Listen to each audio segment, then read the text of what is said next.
Hello everyone, I am Anu. In this video, I am going to give information about product of sum form. In order to understand this, let's consider truth table. This is a three input truth table. Here A, B and C are three inputs and Y is the output. If we have three input, then the number of outcomes will be 8.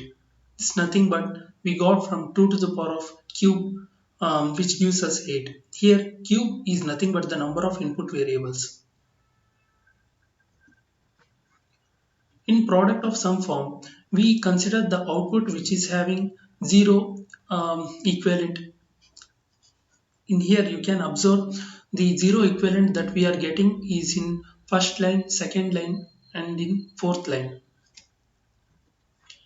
If you compare with sum of product form, here the zero is considered as complemented input and one is considered as a normal input. But it is inverse in product of sum form.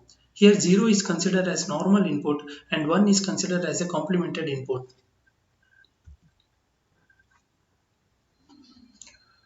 Now let's write the product of sum equation. Here y gives us the output y is equal to a or b or c. This term we got from the first line. Here 0 is considered as a normal input as I told before. Hence a or b or c. Then we ended with another term. This gives us this get from the second line A or B or C bar. Why this C bar? Because one is considered as a complemented input in here. Similarly, we get the third term as A or B complement or C complement from here. And each term is considered as a max term, similar to min term as we said in sum of product form. This Y is obtained from complemented by complementing the sum of product form. Let's see how it can be done. In here you can see we consider the sum of product form, and as 0 is considered as a complement, so we write the output as a complemented output. And in here let's consider the output which is giving us 0. So 0 is considered as a complemented input, hence a bar, b bar, c bar, which get ORed with a bar, b bar, c, which is equivalent to second line, and again it get ORed with a bar, b, c, which is fourth line. In order to get the original output y, we need to complement it again. If we complement it, then the output y, if we complement it again, we will get the original output y.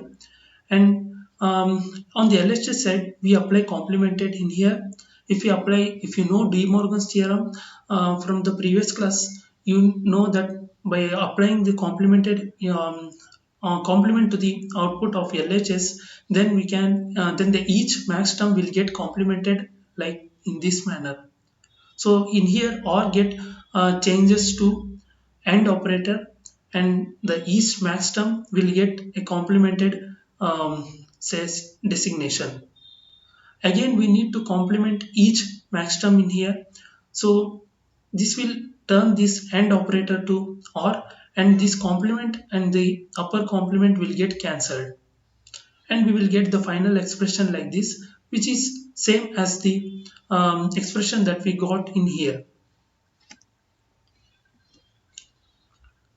The expression that we wrote for some product of some form can further be reduced. In here, let's consider a or b as x, and hence we write the expression like this. And from distributive law, we know that we can write uh, this x as common and this c bar as AND operator like this. We know that from AND operation, whichever the normal output multiplied with complemented output will give us 0. Hence the x only remains, and as we consider x as a or b, hence this will give us a or b. And in here the same input is kept up to the third level, and we can observe in here again we can apply the distributive law to this third expression, and here both a are common, and hence we kept a as same, and this b complement or c complement we kept it in here. This b will get multiplied to this inside expression, and we will get the expression like this. In here b complement gives us 0, and the final expression that we got is a or b c complement. This a or c complement can be written as a or b and a or c complement from distributive law. This gives us the minimal POS form or product of sum form. How we can differentiate from the standard or canonical form, which is this expression. In here you can observe one variable is missing c in first max term. In second max term, the another variable b is missing. This shows us it's a minimal form of product of sum. Let's understand in a better way by considering this truth table. In this truth table, we consider each line as a max term variable, and we represent it by capital letter M. And the each line is equivalent to decimal equivalent 0, 1, 2, and 3. And we can write the expression as y is equal to a b bar, we should consider the output which we got 0. Hence, this expression can be written as A or B bar and A complement or B complement, as 1 is taken as a complementary input and 0 as normal input.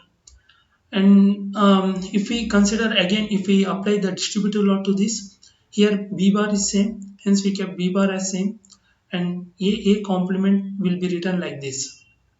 And from AND operator, we know A complement will give us 0, and the final expression will be y is equal to b bar, which is the minimal form.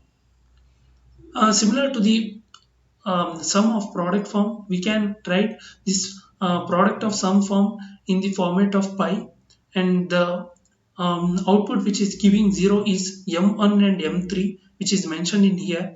We can take this m out and we can write as 1 or 3.